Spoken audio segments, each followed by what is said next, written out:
tilẹ̀ ní ilé ayé ìrìn sókè ìrìn sódò ọmọ ènìyàn ṣùgbọ́n kìíní kan ni mo mọ̀ tó dá mi lójú òtítọ́ ní gbé ní ìkà kì í gbé ní òtítọ́ ní gbé ní ìkà kì í gbé ní o. òtítọ́ ní gbé ní ìkà kì í gbé ní. òtítọ́ ní gbé ní ìkà kì í gbé ní. òtítọ́ ní gbé ní ìkà kì í gbé ní. òtítọ́ ní gbé ní ìkà kì í gbé ní. òtítọ́ ní gbé ní ìkà kì í gbé ní.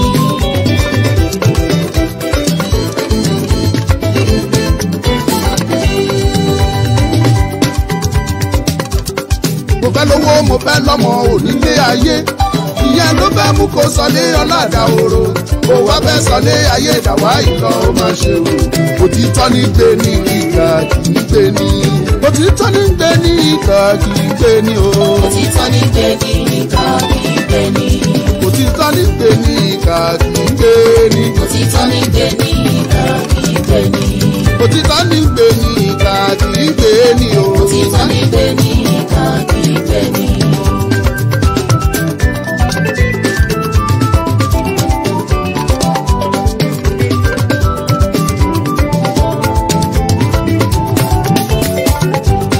òtítọ́ dọ́jà òkúta ní ilé ayé owó lọ́wọ́ là ń rèké o rírà bá lọ lógún ọdún mo fẹ́ kẹ́ mọ́ ìṣẹ́jú kan péré o òtítọ́ yóò bá òtítọ́ ní gbé ní ìkà kì í gbé ní. òtítọ́ ní gbé ní ìkà kì í gbé ní. òtítọ́ ń gbé ní ìkà kì í gbé ní o. òtítọ́ ní gbé ní ìkà kì í gbé ní. òtítọ́ ní gbé ní ìkà kì í gbé ní o. òtítọ́ ní gbé ní ìkà kì í gbé ní.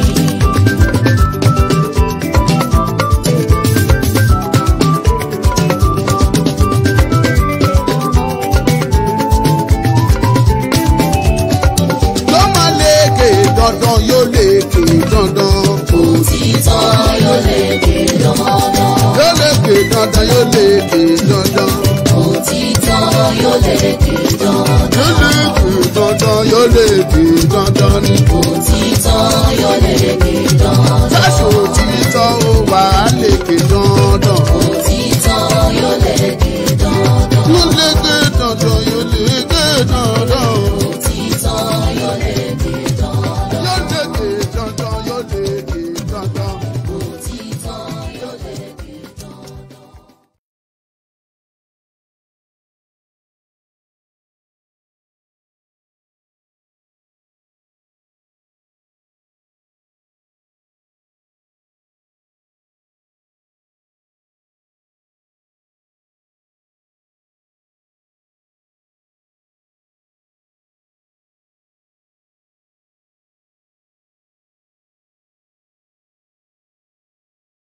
For that island are black.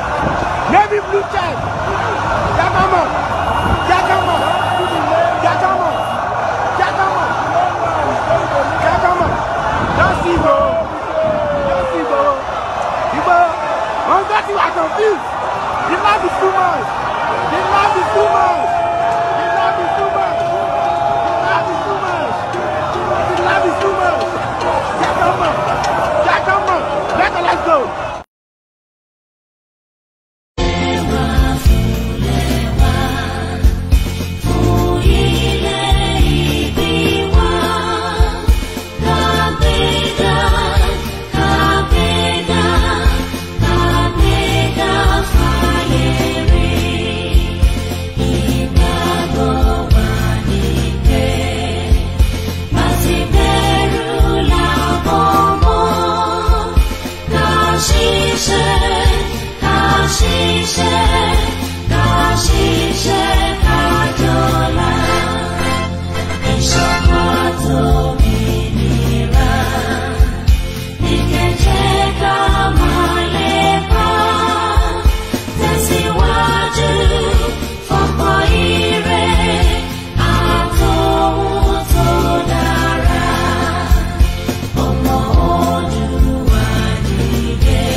Kú dédé àsìkò yìí o gbogbo ẹ̀yin ojúlówó ọmọ Yorùbá nílé lóko lẹ́yìn òbí níbi tẹ́ fi ọmọ lúkà tó fi èdè káàkiri àgbáyé láàyè ọmọ lúkà yìí lè mú kí yín pé ẹ kábọ̀ sórí ètò gẹ́gẹ́ bẹ́ẹ̀ ti mọ̀ pé àwa olólódì ẹnì kọ̀ọ̀kan gbogbo èèyàn pápátá lọ̀rẹ́ tiwa àfẹni tó bá kíláàsì ara ẹ̀ pé ọ̀tá wa lòun jẹ́ ẹni bá dẹ̀ sọ pé òun jẹ́ ọ̀tá wa ọ̀tá Ọlọ́run ni torí ẹyinjú Ọlọ́run làwa ń ṣe ẹni bá wá bínú sí wa á rí bínú Ọlọ́run àpáta làwa ẹ̀yin làwọn ọ̀tá ẹni bá sọra ẹ̀dọ̀tá ó sọra ẹ̀dẹ́yìn bẹ́yìn bá sì forí sàpáta fífọ́ ní fọ́ bápáta bá forí sọ ẹ̀yìn rírun ní rún ẹ kúkú fira yín ẹ fi ṣọ̀rẹ́ wa àsọpọ̀ rẹ̀ tipátipá.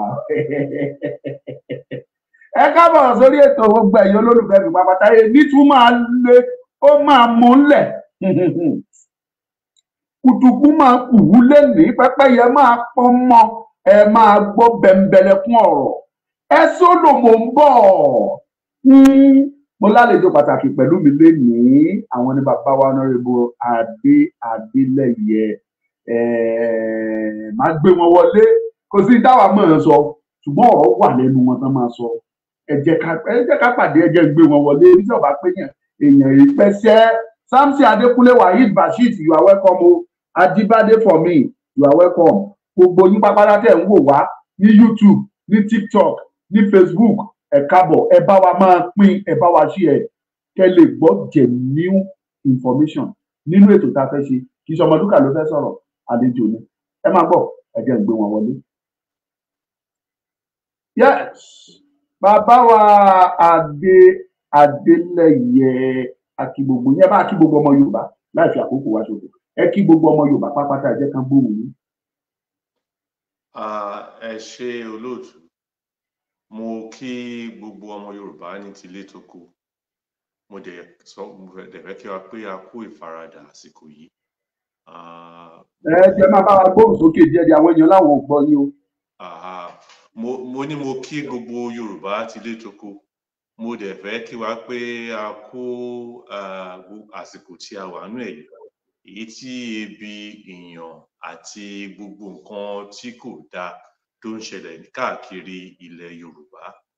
Ilẹ̀ Yorùbá ni mò ń kí o àti àwọn ọmọ Yorùbá àwọn tó wà ní tó ń farada ìyà yìí àti àwa tá à ń fẹ́ kí Yorùbá kan kúrò nínú gbogbo ká kúrò ní oko ẹrú àwa ni mò ń kí. Mo tún fi àsìkò yìí kí bàbá wa Professor Banji Akintoye lórí gbogbo Yorùbá ní àsìkò tá a wà yìí mo tún kí olóyè Sunday Igboho, mo dẹ̀ kí wọ́n kú ìnáwó òkú màmá wa bí ó ṣẹlẹ̀ ní ẹnìjọ́ mẹ́ta yìí. Mo kí wọn kú oríire o, torí ìdùnnú gbogbo wa ni tá bá gbẹ̀yìn àwọn òbí wa. Èmi gbẹ̀yìn àwọn òbí mi, àdúrà mo dẹ̀ ń gbà fún gbogbo àwọn ọmọ Yorùbá jákèjádò ilẹ̀ Yorùbá káàkiri àgbáláyé pé gbogbo wa la máa gbẹ̀yìn òbí wa o. Ẹ kú ètò yìí o, ẹ ṣé. Ẹ ṣé, mo dúpẹ́ bàbá wa Honorable Adélẹ́yẹ Adékúnlé, bẹ́ẹ̀ tí ẹ sọ orúkọ yín fáwọn ọmọ Yorùbá. Èmi náà ń sọ, mò ń gbẹnu ọmọ Yorùbá, mò ń gbẹnu yín sọ fún ọmọ Yorùbá pé àwọn àlejò tí ẹ ń wúra wọn ni bàbá wa ojúlówó ọmọ Yorùbá Adékúnlé Adélẹ́yẹ, ọ̀kan gbòógì nínú àwọn ìràwọ̀ ńlá tí Ọlọ́run fi kẹ́ àwa ọmọ Yorùbá. Yorùbá bọ̀ wọ́n ní bíṣẹ́ ọba ti pẹ́ ní ẹnìkan ìpẹ́ṣẹ́ ẹ jẹ́ ká kán lu torí tá a ṣe wá o. Bàbá wa ní ká fi àwọn ọ̀rọ̀ kọ̀ọ̀kan ká fi ọ̀rọ̀ jómi toro ọ̀rọ̀ ká bára wa sọ̀rọ̀ nítorí bí nǹkan ṣe ń lọ yìí kò yé ayé mọ́ gan, àfọ̀run nìkan ló yé. Ká má fi àkókò ṣòfò bàbá. Ìbéèrè àkọ́kọ́ tí màá jù sí ọ̀dọ̀ yín ni pé gẹ́gẹ́ bí a ti ṣe ìwádìí díẹ̀ nípa yín, a rí i pé ìlú mọ̀ọ́ká ni yín. Òyìnbó máa ń pe àwọn kan ní public analyst. A ti ṣe ìwádìí wa, a rí i pé àwọn tó jẹ́ bí public analyst ni tó mọ ní tó ń lọ láàrin ìlú tí wọ́n dẹ̀ mọ tí wọ́n lè sọ nípa ẹ̀. Tẹ́ bá wá ṣàkíyèsí lẹ́nu ọjọ́ mélòó kan rí i pé ìpànìyàn, ìjínigbé, kidnapping and killings, raping ó wá ń di nǹkan tó ń jingiri ní ilẹ̀ Yorùbá. Pàápàá jùlọ ẹ rí i pé wọ́n tún jí àwọn ọba gbé débi tí wọ́n ti ń pa lára àwọn ọba ilẹ̀ Yorùbá. Ìjọba ò dẹ̀ rí kankan ṣe sílẹ̀ yìí. Ẹ jọ̀ọ́ bàbá wa, kí lẹ lè bá wa sọ sílẹ̀ yìí gẹ́gẹ́ bí àyè àti àwọn ìwádìí tí ẹ ní dání? Kí lẹ lérò pé ó fa ilé àti pé kí ni ẹ lérò pé ìran ọmọ Yorùbá lè ṣe? Ẹ ṣé olóòtú fún ibi tẹ́ ti bẹ̀rẹ̀ ètò ìní. Gbogbo àwa tí a jẹ́ ọmọ Yorùbá àti àwọn tí ò ń ṣe ọmọ Yorùbá, yálà ní ilẹ̀ Ìgbò ni o, yálà ní gúúsù àríwá àti ibi gbogbo ní Nàìjíríà la mọ̀ nǹkan tó ń ṣẹlẹ̀. Ìpànìyàn àti pàápàá àwọn ọmọ Yorùbá débi pé wọ́n fi ń dé orí àwọn ọba wa, ìbànújẹ́ ló jẹ́ fún mi, ìbànújẹ́ ló jẹ́ fún gbogbo àwọn ọmọ Yorùbá tí a fẹ́ jẹ́ kí ìran wa parun. And ó ṣe mí láàánú pé ní ẹnujọ́ mẹ́ta yìí gbogbo agitations wa ó dàbí pé ó ń lọọ́lẹ̀ díẹ̀. Eléyìí ò dùn mọ́ mi nú. Ìdí nìyí tí èmi àti Yorùbá People's Congress, ẹgbẹ́ tó ti wà fún ìgbà díẹ̀ tí kìí ṣe ìgbà díẹ̀ náà, tá a fi pinnu pé a gbọ́dọ̀ jáde láti bá àwọn ọmọ Yorùbá sòótọ́ ọ̀rọ̀. Mo gbọ́ ìtàn kan lẹ́nujọ́ mẹ́ta yìí pé àwọn ajínigbé wọ́n gbé àwọn kó àwọn ènìyàn. Wọ́n á bẹ̀rẹ̀ sí ní béèrè pé níbo ni ìlú ìbúlẹ̀ ọ̀kan ti wá. Wọ́n á béèrè lọ́wọ́ èèyàn kan pé níbo ni wọ́n ti wá, sọ pé ọmọ Yorùbá. Ẹsẹ̀kẹsẹ̀ la gbọ́ pé wọ́n pa. Omi bọ́ lójú mi nígbà tí mo kọ́kọ́ gbọ́ ọ̀rọ̀. Ó ṣe mí láàánú pé a ti dé stage kan sìn tó yẹ pé there is no alternative rather than to act. Débi pé wọ́n tún ń pa àwọn ọba wa, àwọn ọba ilẹ̀ Yorùbá. Èèwọ̀ ni, èèwọ̀ ńlá lélẹ́yìí jẹ́ ká máa gbọ́ pé wọ́n ń pa ọba nígbà tí wọ́n ń pa ẹran. Ó dàbí àti ọba lọ sí game reserve nísìnyí, kí èèyàn lọ lé tóńtó sí, kí èèyàn lé góńgó, kí ọdẹ lé góńgó síbì kan. Ká wá bẹ̀rẹ̀ sí ń ṣọ́ ẹran, ká bẹ̀rẹ̀ sí ń ṣọ́ antelope, ká bẹ̀rẹ̀ sí ń ṣọ́ ọ̀yà, ká bẹ̀rẹ̀ sí ń ṣọ́ àgbọ̀nrín, ká bẹ̀rẹ̀ sí ń ṣọ́ àwọn oríṣiríṣi ẹran. Ọba Yorùbá wá di tó ń jẹ́ ìdílé. Sá? Mo láwọn á di ọba tí ọba Yorùbá wá jẹni tí àwọn ọ̀tá ń dènà dè. Bẹ́ẹ̀ ni wọ́n ń paná ń ṣọ́ bí ẹran. Ìbànújẹ́ ló jẹ́ fún mi, ìjàmbá ló jẹ́ fún àwọn gúrùpù wa àti gbogbo gúrùpù àwọn loyal and honest agitators ní ilẹ̀ Yorùbá. èyí fà á pé a gbọ́dọ̀ múra. Nǹkan ti bàjẹ́ kọjá bá a ṣe ń rò, nǹkan ti bàjẹ́ kọjá bá a ṣe ń sọ látọjọ́ yìí, nǹkan ti bàjẹ́ kọjá bí ó ṣe máa bí kakàn jókòó ká tẹ́ńbẹ́lẹ́ kakàn máa wòran, nǹkan ti bàjẹ́ jù bẹ́ẹ̀. Inú ń bí mi, ó tún dùn mí. Nǹkan méjì tí ò yẹ kó máa ṣe ọmọ ènìyàn ló ń ṣe mí at the same time. Inú ń bí mi, ó dẹ̀ tún dùn mí pé àwa Yorùbá à ń wòran àti lérò pé òkè o, Yorùbá, we have a Yorùbá president, therefore ẹ jẹ́ ká sinmi díẹ̀, torí ìsinmi yìí ewu ńlá ló jẹ́ fún àwa ọmọ Yorùbá, fún ilẹ̀ Yorùbá. A gbọ́dọ̀ dìde ká make sure pé a bẹ̀rẹ̀ sí ń pariwo mọ́. Ọmọlúkà, ó ti ń pariwo, àwọn ìwọ àtàwọn èèyàn ẹ ti ń pariwo tipẹ́tipẹ́, ṣùgbọ́n ó dàbí ẹni pé ariwo tá à ń pa yìí, bó ṣe ń gba etí ọ̀tún wọlé ló ń gba etí òsì jáde. Àwọn ọmọ Yorùbá, ẹ fura o, ogun ti wọ̀lú. À ń sọ pé ká má bàa jagun, kó má bàa sí ogun, but ogun ń lọ lọ́wọ́lọ́wọ́. Bóyá la gbọ́ nípa nǹkan tó ń ṣẹlẹ̀ ní the Delta region in the last 1 week. Àti ẹ̀sìn ń bọ̀ bẹ́ẹ̀ àlejò, a sì ń bọ̀ bẹ́ẹ̀. So a gbọ́dọ̀ pariwo síta sí, a gbọ́dọ̀ pariwo síta sí, a dẹ̀ gbọ́dọ̀ prepare, ká ní one unitary force tó máa jáde, tó máa bẹ̀rẹ̀ sí ń lé àwọn ẹranko wọ̀nyí, àwọn this blood-sucking, bloodthirsty immigrant vagabonds tó ń invade ilẹ̀ wa. A gbọ́dọ̀ make sure pé a bẹ̀rẹ̀ sí ṣètò yẹn lẹ́sẹ̀kẹsẹ̀. Ẹ ṣé bàbá mi, ó kú ní ká jẹran pẹ́ lẹ́nu ọ̀nà òun ni ò jẹ́ o, a máa mú ní ìkànkan náà ni. Bàbá mi, ìbéèrè tí mo tún fẹ́ kẹ́ bá wa sọ lòlí lórí, bẹ́ẹ̀ bá wo bí nǹkan ṣe ń lọ lóòótọ́, ẹ sọ wípé omi inú ń kọ yín, ẹ sọ pé inú yín ò dùn bí nǹkan ṣe ń lọ. Òtítọ́ ni, kò sí ẹnikẹ́ni tó jẹ́ ojúlówó ọmọ Yorùbá tí inú ẹ̀ lè dùn. Ṣùgbọ́n kí tó wá kọjá sí ìbéèrè kan, màá wá sáré béèrè lọ́wọ́ yín bàbá mi pé báwo lẹ ṣe rí sí Nàìjíríà ń kojú ìṣòro lójoojúmọ́. Everyday ni oríṣiríṣi ìṣòro ń wáyé, ìṣòro ebi, ìṣòro ìpànìyàn, ìṣòro àìríṣẹ́, ìṣòro àìsí ètò ààbò. Gbogbo eléyìí ní Nàìjíríà ń kojú on daily basis tí ò dẹ̀ sí àtúnṣe, tí ò sí solution. Ẹ jọ̀ọ́, àwọn ń gbọ́ pé wọ́n Nàìjíríà sọ pé àwọn fẹ́ béèrè fún ìrànlọ́wọ́ látọ̀dọ̀ àwọn orílẹ̀-èdè kan, bóyá US tàbí UK. Ẹ jọ̀ọ́, jẹ́ lérò yìí pé Nàìjíríà sì lè, bóyá Nàìjíríà lè dáa bí àwọn ìkan ṣe ń lérò ipò máa dáa pẹ̀lú bó ṣe ń rí yìí, torí ó ti pẹ́ tí gbogbo ẹ ti ń dojúrú bọ̀. Àwọn èèyàn ní láti gbọ́ lẹ́kùnrẹ́rẹ́. Ǹjẹ́ ẹ lérò pé ó lè dáa pẹ̀lú bó ṣe rí yìí? Tí ò bá wá lè dáa, kí wá ní ọ̀nà àbáyọ sí ìrìn àjò tó wà nílẹ̀ yìí? Ẹ bá gbóhùn sókè.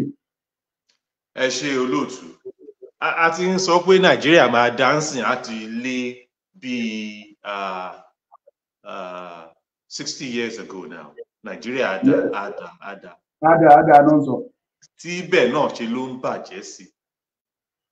The question is, irú ìrànlọ́wọ́ wo ni Nàìjíríà ń fẹ́ ní ọ̀dọ̀ Amẹ́ríkà, lọ́dọ̀ UK, lọ́dọ̀ gbogbo ìrànlọ́wọ́ ta ti ń rí látọjọ́ yìí, kí la fi ṣe? Mo lérò pé a ti kọjá stage pé Nàìjíríà máa dá, because this is the beginning of a failed state. Ibi tí ìlú, orílẹ̀-èdè àbí country, whatever you want to call it, because Nigeria ń ṣe orílẹ̀-èdè ẹyọ kan, and we've passed that, láti sọ yẹn, àti jẹ́ kó yéra wa. Nigeria is a country. Ibi tí orílẹ̀-èdè ti ń fi 90% of its resources service gbèsè. That's the beginning of a failed state.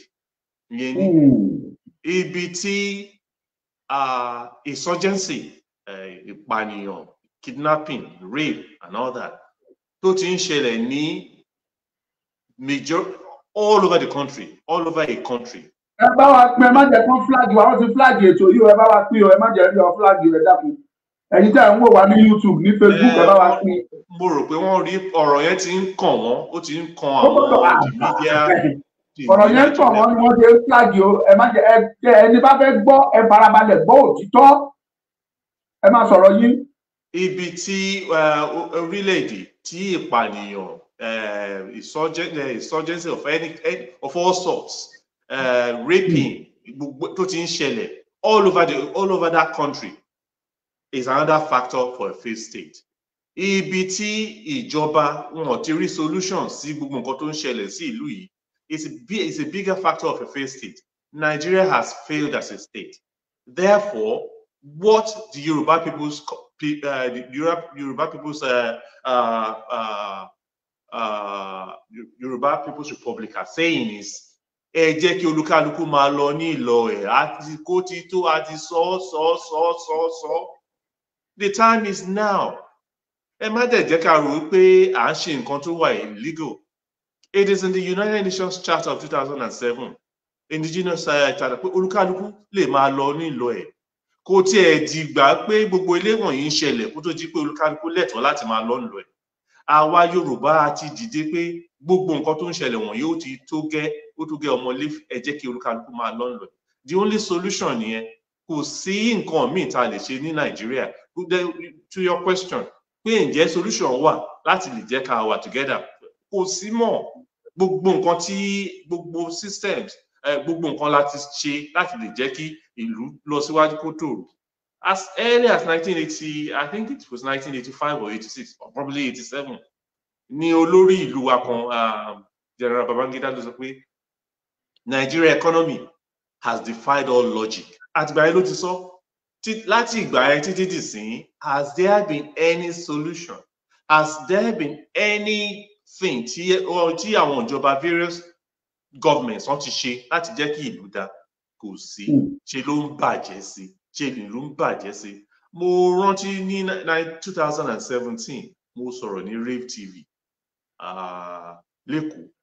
Mo sọ pé tá a bá ṣọ́ra láàrin ọdún 5 sígbà yẹn, pé àwọn nǹkan tó ń ṣẹlẹ̀ lè ní abẹ̀rẹ̀ sí ń ṣẹlẹ̀. Kò yà mí lẹ́nu pé ó ti bẹ̀rẹ̀ sí ń ṣẹlẹ̀. And tá a bá dẹ̀ rò pé ìjọba yìí, this particular government, ó ní solution, irọ́ là ń pa, irọ́ là à ń tanra wa jẹ ni. Àwọn kan tiẹ̀ ń sọ, àwọn Yorùbá kan tiẹ̀ ń sọ pé à ń fẹ́ kí Yorùbá wà ń bẹ̀ àbí. Rárá o, nǹkan táwa Yorùbá People's Republic ń sọ kọ́ yẹn o. Nǹkan tí bàbá Akíntóyè ń sọ kọ́ yẹn o. Nǹkan tí olóyè Sunday Igboho ń sọ kọ́ yẹn o. Nǹkan tá à ń sọ ni pé Yorùbá nation, independence of Yorùbá nation la ń fẹ́. That's the only solution. Ká dẹ̀ wá túlẹ̀, ká dálẹ̀ ká ṣe bẹ̀rẹ̀ sí tún ṣá. So that the ọmọlúwàbí principle tá a mọ àwa Yorùbá sí, a lè re-engage with it, a lè reconnect with it, a lè bẹ̀rẹ̀ sí ń ṣe bí àwa ọmọ Yorùbá bá ṣe ń ṣe, bí a ṣe dá wa. Tó yẹ pé ọmọlúwàbí principle yẹn nínú ìṣe wa, nínú ìwà wa, nínú èdè wa, nínú ìsọ̀rọ̀sí wa, a lè bẹ̀rẹ̀ sí ń bú jáde. That is what we are asking for, and we must start doing it now. A ti gba gbogbo ọ̀nà láti sọ, àti bá wọn, àti lo media, àti lo information, a máa gbogbo ọ̀nà. Then mo tún fẹ́ rọ àwa ọmọ Yorùbá ká bẹ̀rẹ̀ sí ń lo new innovations láti lè rí dájú pé gbogbo kìíní ó ṣeé ṣe fún wa. Ẹ ṣé bàbá wa. Fún àǹfààní ẹ̀yin tí ẹ ṣẹ̀ ń darapọ̀ mọ́ wa, ẹ bá wa pín ètò yìí o. Bàbá wa tí wọ́n bá wa sọ̀rọ̀ àwọn ní Honorable Adékúnlé Adélẹ́yẹ. Wọ́n jẹ́ ọ̀kan pàtàkì lára àwọn tó ń jà fún òmìnira ọmọ Yorùbá. Àwọn ìlú mọ̀ọ́ká dẹ̀ ni wọn ò kì í ṣe àlejò. It's a freedom fighter, it's a public analyst, at the same time wọ́n dẹ̀ jẹ́ ẹni tó nífẹ̀ẹ́ ìran ọmọ Yorùbá lọ́pọ̀lọpọ̀ tí wọ́n dẹ̀ ti pinnu láti jà. Now, ibi tí mo sọ̀rọ̀ dé gan ni mo wá fẹ́ lọ báyìí bàbá mi. Pẹ̀lú gbogbo àlàyé tẹ́ ẹ ṣe sílẹ̀ yìí, ẹ ní the only solution. Tí mi bá ní ṣe àṣìṣe nígbà kan ní bàbá Akíntóyè sọ̀rọ̀, wọ́n ní ìyẹn bàbá Professor Akíntóyè, wọ́n ní the only solution pé àwọn sọ pé the best, àwọn sọ pé the kìíní kan pé but the only solution is total dissolution of Nigeria. The same thing náà lẹ́yìn sọ mo mọ̀ pé kì í ṣe torí pé bàbá Akíntóyè sọ bẹ́ẹ̀ lẹ́yìn ṣe sọ ẹ̀yin ní ìmọ̀ lẹ fi gbé ọ̀rọ̀ ìkàlẹ̀ yìí pé ọ̀nà kan ṣoṣo tó kù tó wà nílẹ̀ òun ni pé ká pín oníkálukú ṣe tiẹ̀. Ìbéèrè mi wá ni wípé àti gba orílẹ̀-èdè ó wá ń ṣe tó rọrùn. Ǹjẹ́ yìí ní lọ́kàn jẹ́ pinnu láti jà láti gba orílẹ̀-èdè Yorùbá? Tó bá wá jẹ́ bẹ́ẹ̀ ni ọ̀nà wo lẹ ń gbà tẹ́ fi ń ja ìjà yìí? Ṣé ẹlẹ́gbẹ́ tẹ́ fi ń jà ni tàbí kò nídìí pé ẹ ti ẹ̀fẹ́ lu ẹgbẹ́ ẹ kàn lè kó àwọn èèyàn díẹ̀ mọ́ra kẹ́dẹ̀ má báṣẹ́ lọ? Ọ̀nà wo lẹ fi ń ṣe tẹ́ fi ń jà fún Yorùbá nation yìí? Tó bá jẹ́ pé lóòótọ́ àti òdodo ọ̀nà kan ṣoṣo tó wà nílẹ̀ òun ni pé ká pín. Over to you. Ẹ ṣe olóòtú. Àwọn Yorùbá sọ pé ọmọdé kì í láṣọ títí tí kò láti ṣàdúrà bí àgbàlagbà. Contrary to what you just said, pé bóyá kì í ṣe pé torí bàbá Akíntóyè sọ bẹ́ẹ̀, mi ò lè gbọ́n tó bàbá Akíntóyè. Tí n bá gbọ́n tó wọn mi ì lè gbọ́n jù wọ́n, mi ì tiẹ̀ rò pé mo gbọ́n tó wọn. Number one, wọ́n jù mí lọ lọ́jọ́ orí, wọ́n lè bí mi lọ́mọ. Number two, he is a professor of history. He's a professor tí gbogbo ayé mọ̀, àpapọ̀ gbogbo Nàìjíríà, gbogbo ayé ló mọ̀ wọ́n. Gbogbo ọ̀nà lèèyàn fi irú ìjà tá fẹ́ jà yìí. Gbogbo ọ̀nà la fi gbọ́dọ̀ jà. Ó kọjá ọ̀rọ̀ ẹgbẹ́ o, àti ní àìmọye ẹgbẹ́, oríṣiríṣi ẹgbẹ́. YSDM, ìlànà ọmọ Yorùbá, this and that. Gbogbo kì í ṣe ìyẹn nìkan tó fi ń gba orílẹ̀-èdè kan yẹn o. It is to have a resolve pé a gbọ́dọ̀ gba orílẹ̀-èdè yìí. Mo sọ lẹ́ẹ̀kan, mo sọ mọ́rọ̀ pé we need to come up with new innovations láti gba orílẹ̀-èdè. Ẹ má dẹ̀ rò pé wọ́n ní ẹni bá fẹ́ mú ẹyin inú àpáta kò ní wojú àáké.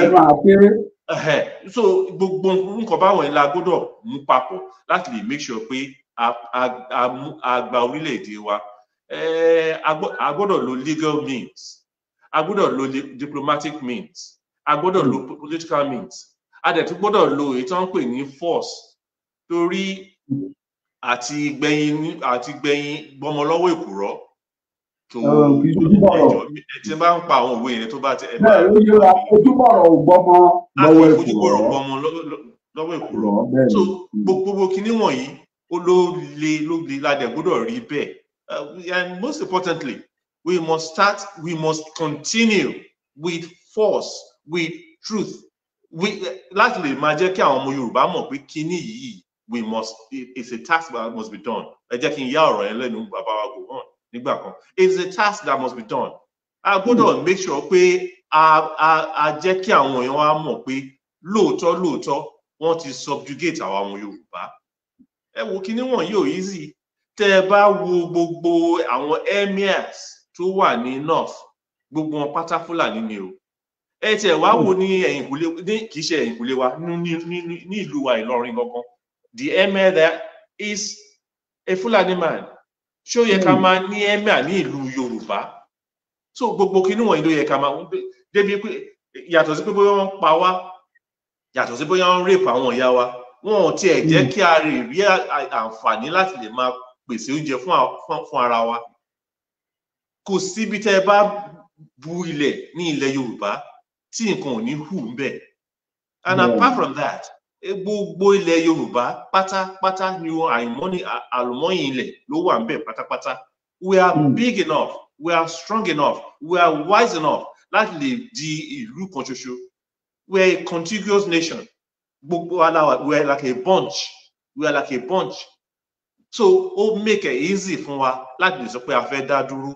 Ẹ̀rù tó ń ba àwọn ènìyàn ló máa ń yà mí, ló ń yà mí nípa ẹ̀rù ń ba àwọn ènìyàn pé bóyá nǹkan tá a fẹ́ ṣe yìí, nǹkan tí ó máa kò sẹ́ni tó sọ pé kò le, but it is possible. Ẹ wo olóòtú, àwa Yorùbá mẹ́rin la wà. Àwa Yorùbá mẹ́rin la wà. Àwọn nǹkan tó máa ń béèrè pé Nàìjíríà a fẹ́ pín, ṣé pínpín ṣé ó possible ṣá? màá ṣàlàyé àwọn mẹ́rin fún wa ní èyí. Mo ti ṣe rí o, but màá tuntun sọ. Sometimes when you repeat informations, a máa wọnú àwọn èèyàn, á dẹ̀ máa jẹ́ kí orí wọn wú sí nǹkan tó yẹ kán ṣe. Number 2, àwọn kan wà tó sọ pé Nàìjíríà máa pín, but kì í ṣe nísìnyí. Àwọn kan tó wà wọ́n sọ pé Nàìjíríà, why tí Nàìjíríà ṣe máa pín, àwọn kẹta nìyẹn o, pé Nàìjíríà ò lè pín, àwọn kan tí pé àwọn kan wà tó yẹ pé mo ti sọ ìkíní, ìkejì, ìkẹta. Àwọn kan tẹ̀síwá wà tó sọ pé kí lẹ̀ ń sọ yìí, báwo ni Nàìjíríà ṣe máa pín? No, Nàìjíríà ò lè pín rárá. Ẹ jẹ́ kí wọ́n ṣàlàyé fún mi. Àwọn tó sọ pé àwọn tó ń béèrè pé Nàìjíríà máa pín, ṣé ó possible ṣá? Those are the timid amongst us. Àwọn tí àwọn tó ń fẹ́ ìjà, tí wọ́n fẹ́ ẹ̀ta, tó wà comfortable in their àwọn tó bẹ́ fi ojú pọ̀rọ̀, tó bẹ́ fi gbọmọ lọ́wọ́ ìkùrọ̀. Àwọn ètò ẹ̀kọ́ nìyẹn, àwọn tó wà timid, àwọn tó yí àyà wọn já, tó hàn tí ẹ̀ fẹ́, tó ń rò pé bóyá nǹkan tó dáa ó fẹ́ àjò, nǹkan tí ò dáa ó fẹ́ àjò lẹ́lẹ́kejì. Àwọn tí ò gbàgbọ́ nìyẹn. Àwọn kejì tó ń pé Nàìjíríà máa pín, bọ̀ kì í ṣe nísìnyí. Àwọn tó ń rí láti jẹ́nu màdàrú yìí nìyẹn. Bóyá wọ́n ṣẹ̀ṣẹ̀ fẹ́ lọ ṣe investment kan sí Nàìjíríà, bóyá wọ́n ṣẹ̀ṣẹ̀ fẹ́ lọ rí pé àwọn náà fẹ́ jẹ tiwọn nínú gọ́ọ̀mẹ̀ntì. Àwọn kan nìyẹn. Àwọn kan tó tún sọ pé Nàìjíríà kò yẹ ká pín. Àwọn tó ń jẹ lọ́wọ́lọ́wọ́ nínú màdàrú yìí. Àwọn tó ti make investment káàkiri tó ń sọ pé àwọn máa jẹ kíní títí láéláé ni, ọmọ máa jẹ kíní títí láéláé ni. Àwa kan wà tá à ń sọ pé Nàìjíríà máa pín dandan ni. Àwọn èèyàn bíi Professor Akintoye, àwọn èèyàn bíi Chief Sunday Igboho àti bẹ́ẹ̀ bẹ́ẹ̀, àti àwa pàápàá àwa Yorùbá People's Republic tí mò ń sọgbẹ́nu wọn sọ̀rọ̀ lẹ́yìn lásìkò Nàìjíríà máa pín dandan ni.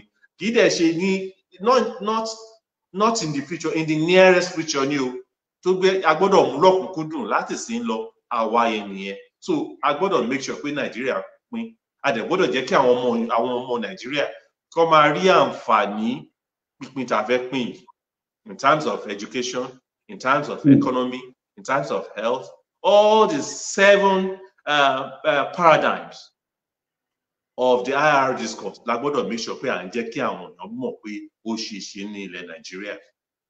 Food security, all the security, food security ni o, economic security ni o, political security ni o, domestic security àti bẹ́ẹ̀ bẹ́ẹ̀ lọ. A gbọ́dọ̀ jẹ́ kó mọ̀ pé the new Yoruba nation will provide that for its citizens. Ṣé bàbá mi, mo dúpẹ́. Gbogbo ẹ̀yin olólùfẹ́ wa pápátá tí ẹ̀ ń wò wá, ẹ máa bá wa pín ètò yìí. Àlejò tí wọ́n wà pẹ̀lú wa ni bàbá wa Honorable Adékúnlé Adélẹ́yẹ láti orílẹ̀-èdè Amẹ́ríkà. A dúpẹ́ lọ́wọ́ yín bàbá wa. Mo dúpẹ́ lọ́wọ́ yín o, màámi Bùnmi wà. Mo dúpẹ́ fún gift tí ẹ fún wa. Ìdílé fi múnú wá dùn ẹ̀ mórí wá wú ni. Ọlọ́run á dùn ẹ̀yin náà nínú màámi. Ojú òní tì yín, mo appreciate yín lọ́pọ̀lọpọ̀. Ẹ̀yin tí ẹ̀ ń wò wá, ẹ bá wa máa pín program ẹ jẹ́ kó rì. You can see there is a lot of senses that are coming out of this lecture. I call it lecture, not just a program. Ẹ gbọ́ àwọn tẹ́ ń gbọ́ yẹn rí pé tó jọjú ní gbèsè. Bá mi ẹ jẹ́ kí wá sáré lọ sọ́dọ̀ yín bá mi kí n sáré béèrè ìbéèrè yìí. Kí lẹ rí nípa awuyewuye tó ń lọ? Kí n tí àkọ́kọ́ tó lọ bẹ jẹ́ kí n sọ nípa àìgbọ́ra ẹni yé tó wà láàárín àwọn ọmọ Yorùbá. Tá bá ní ká wò ó, á rí pé Yorùbá ló di Nàìjíríà mú. Mo mọ̀ pé yìí fúnra yín máa sọ̀rọ̀ débẹ̀. Mi ò fẹ́ fi ṣe béèrè nítorí tèmi náà mọ̀ ni. Tá bá ní ta ló di Nàìjíríà mú lẹ́ni tó jẹ́ kí wọ́n mọ̀ pé ibì kan jẹ́ Nàìjíríà. Ó gba ẹnu wa láti sọ pé Yorùbá ni. Ṣùgbọ́n àwa Yorùbá yẹn, àwa ni wọ́n fi ìyà jẹ jù nínú Nàìjíríà yẹn. Àwa ni a lọ sẹ́yìn jù nínú Nàìjíríà. Tó jẹ́ pé a ní development tí ò sí progress rárá. Upon that, a wá rí pé ìran ọmọ Yorùbá àwa gbọ́ra wáyé. Ìyẹn ló tún bí ìbéèrè tí màá fẹ́ kẹ́ sọ̀rọ̀ dé lórí awuyewuye tó ń lọ lórí ọ̀rọ̀ Sunday Igboho àti Ààrẹ Gani Adams. Kí lẹ rí sórí eléyìí bàbá mi torí àìgbọ́ra ẹni yé ọmọ Yorùbá ni? Ẹ gbọ́ sókè. Ẹ ṣe olóòtú. Ìtì ọ̀gẹ̀dẹ̀ ni eléyìí tí òun tóun tá à ń yàdá sí. Gbogbo wa la mọ̀ pé Chief Sunday Igboho is a soldier of conscience. kì í ṣe ẹni tó kàn ń jà pé ó ń jà fún rẹ̀. I think on the other hand, I think Chief Gani Adams is just seeking for cheap publicity. Afẹ́fẹ́ ti fẹ́ àti rí fòrò adìyẹ. Àti rí àwọn ọmọ Yorùbá ti ń rí the game, so to speak, he is trying to play. So he's therefore trying to be relevant permanently. Òun ló ṣe fà á tó fi fẹ́ bá ó fẹ́ bà orúkọ Chief Sunday Igboho jẹ́. Chief Sunday Igboho dẹ̀ bá dùn kankan ẹni ẹlẹ́ni ó lọ ẹ̀ ni ó dẹ̀ ń jà fún ẹ̀tọ́ ìlú àwọn ará orílẹ̀-èdè ẹ̀ àwọn ará gbogbo àwa ọmọ Yorùbá ni Chief Sunday Igboho jà fún. Now compare that to Chief Gani Adams ẹ pé ààrẹ ló ń jà fún. Kì í ṣe kéèyàn máa wọṣọ funfun nìkan ló ń jẹ́ kéèyàn níyì o, èèyàn gbọ́dọ̀ hùwà funfun. Chief Sunday Igboho ń hùwà funfun, so ó dẹ̀ ní ìwà tó ń hù torí àwọn ènìyàn à ń wojú ọba olúwa. The fact that you wear white does not signify that your heart is pure. But gbogbo wa là ń rí nǹkan tí Chief Sunday Igboho ń ṣe àwọn tó ṣe ń jà fún ẹ̀tọ́ àwọn aráàlú ẹ̀. Ẹ má jẹ́ ká pẹ́ lórí ọ̀rọ̀ Gani Adams àti all these shenanigans. Ẹ má jẹ́ ká pẹ́ lórí ẹ̀ rárá. To me, Chief Sunday Igboho is my leader. He's our leader of this time, especially with what he has done, what he is doing, and what he will do. Gbogbo wa láti rí ẹni tí an erudite professor, a Nobel laureate, to recognize la fẹ́ fi compare Gani Adams ni ẹni tí Wọlé Ṣóyínká himself tó mọ̀ tó dẹ̀ recognize as a Yoruba leader. So la fẹ́ fi compare Gani Adams ni ṣe àbí torí oyè tí Ààrẹ Ọ̀nà Kakanfò máa ní tí à ń pè é àbí tá a fi jẹ mi ò mọ bó ṣe jẹ Ààrẹ Ọ̀nà Kakanfò yẹn o and I'm not interested. But torí àwọn èèyàn tiẹ̀ ń sọ pé kì í ó ṣeé ṣe kó má jẹ ọmọ Yorùbá. I don't know that. I don't know, but à ń gbọ́ ni à ń gbọ́ awuyewuye yẹn ni. Ju gbogbo ẹ̀ lọ kò jẹ́ kí ìtì ọ̀gẹ̀dẹ̀ ní kò tó ń tà ń yàdá sí. Ẹ jẹ́ kí Chief Sunday Igboho ẹ jẹ́ kó máa lead wa lọ láti máa wo ibi tá à ń lọ ní gangan gẹ́gẹ́ bó òwúrọ̀ ẹ̀ ṣe sọ these are just unnecessary. These are just unnecessary. Ẹ ṣé bàbá mi ẹ ṣé mo dúpẹ́ ọmọ Yorùbá ọ̀rọ̀ lẹ́gbọ́ yìí o ọ̀tọ̀ ni ẹni tó pinnu torí pé ó ní ìfẹ́ ìran ẹ̀ lọ́kàn ọ̀tọ̀ lẹni tí ò ní pinnu ṣùgbọ́n tí ẹ fagídí ń fà pé kó wá ṣiṣẹ́ fúnra ẹ̀ ọ̀nà méjì ní méjèèjì ò sì jọra ọ̀rọ̀ lẹ ti gbọ́ lẹ́nu bàbá wa yìí má fi mọ́ bẹ́ẹ̀ ṣùgbọ́n Sunday Igboho olóore ọmọ Yorùbá ni ó dẹ̀ ń ṣiṣẹ́ yẹn lọ àwa dẹ̀ ń tẹ̀lé lẹ́yìn ẹ ṣé bàbá mi fún àlàyé yín lẹ́kùnrẹ́rẹ́ torí àkókò wa torí àròjọ mùsùlùkùn ẹ jẹ́ kí n sáré lọ sí ìbéèrè yìí tí ń gbé mi lọ́kàn ó ti ṣe díẹ̀ mo fẹ́ kẹ́ ẹ ṣàlàyé fún wa ẹ ti rin ọ̀pọ̀lọpọ̀ ìrìn gẹ́gẹ́ bí nǹkan tí ẹ ti bá mi sọ ẹ ti rin ọ̀pọ̀lọpọ̀ ìrìn káàkiri ilẹ̀ Yorùbá ẹ ti travel all across ẹ jọ jẹ́ ẹ lè ṣe àlàyé díẹ̀ fún wa ibi tí àwọn ilẹ̀ ọmọ Yorùbá dé torí láìpẹ́ ìmórí tí Samuel Ekpa tí the acclaimed Prime Minister of Biafra ó gbé àwọn ìwé kan jáde ó announce pé àwọn ibi báyìí ní ilẹ̀ Biafra dé tó dẹ̀ jẹ́ wípé ilẹ̀ wa l'Ondo State Ìlàjẹ àti Ẹsẹ̀ Odò wọ́n gé mọ́ Biafra so kí ni ẹ lè bá wa sọ sí torí eléyìí ó fún wa ní concern lọ́pọ̀lọpọ̀ kí lẹ lè bá wa rí sọ sí eléyìí bàbá mi over to you. Ẹ ṣé olóòtú àwọn òyìnbó ní silence is golden but sometimes I beg to differ. This silence is dangerous by our leaders.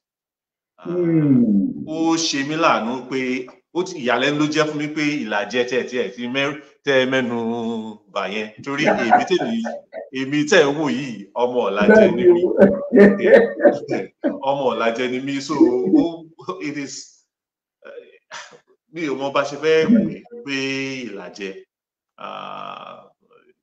ọmọ ilẹ̀ Ìgbò ni ó dẹ̀ dùn mí pé àwọn leaders àwọn sọ̀rọ̀ síta because àwọn òyìnbó tó sọ pé silence is golden náà tó sọ pé silence is acquiescence that means whatever tẹ́ ẹ bá dákẹ́ sí ẹ̀yin náà ti gbà nìyẹn bóyá wọ́n dẹ̀ ń rò pé the absurdity of this claim that it is obvious pé ìlàjẹ ilẹ̀ Yorùbá ni bóyá ẹ̀yin ló fà á tán fi dákẹ́ ṣùgbọ́n ìjáfira léwu a ti sọ ọ̀rọ̀ yín sìn á ti lé lóṣù mẹ́fà tí ò bá tí ìtọ́dún kan ó ti ń claim pé ilẹ̀ ìlàjẹ àti àwọn ilẹ̀ míì yàtọ̀ sí irú ìṣẹ̀kírì yẹn tó yẹ pé ọmọ ìyá làwa ìṣẹ̀kírì we are cousins ìlàjẹ àti ìṣẹ̀kírì we are cousins mi ò mọ bí dídí lọ dé kókó olú ìlú lára àwọn ìlú pàtàkì ní ilẹ̀ ìṣẹ̀kírì ní ilẹ̀ Warri ó dùn mí tí àwọn èèyàn sọ̀rọ̀ a gbọ́ pé bóyá nǹkan tó ń ti Simon Ekpa bóyá nǹkan tó tì í lẹ́yìn ni pé bóyá a gbọ́ pé there was an agreement between him and some of our leaders bóyá nǹkan tó ń tì í lẹ́yìn ni ṣùgbọ́n èmi mọ̀ dájú pé none of our leaders no máa mọ̀ọ́mọ̀ sign away any part of our land sí ilẹ̀ Ìgbò ṣe bí gbogbo arántí pé during the Biafra war kò sí bí àwọn Ìgbò ṣe wọ́n ṣe lérí láti fẹ́ gba àwọn ilẹ̀ Yorùbá kọ̀ọ̀kan but we push them back inú ẹ̀ láti rí gbọ́ ìtàn ó lè kú ìjà ọ̀rẹ́ inú ẹ̀ láti rí so many other stories bẹ́ẹ̀ lọ but mo fẹ́ fi àsìkò yìí inú mi ò dùn sí àwọn leaders wa tán dákẹ́ sọ̀rọ̀ yẹn o even though mo ti fún wọn ní excuse láti tó lè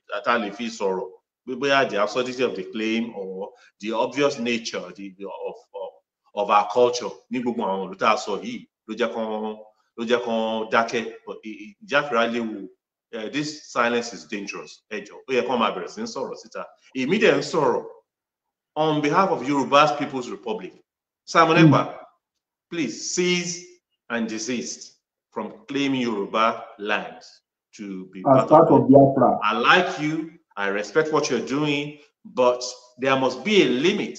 There are boundaries. When you okubaba niki to become ala you after jẹ́ kó fàsìkò yìí mọ̀ pé ẹni àlá ti yín o and you must respect our own boundaries too.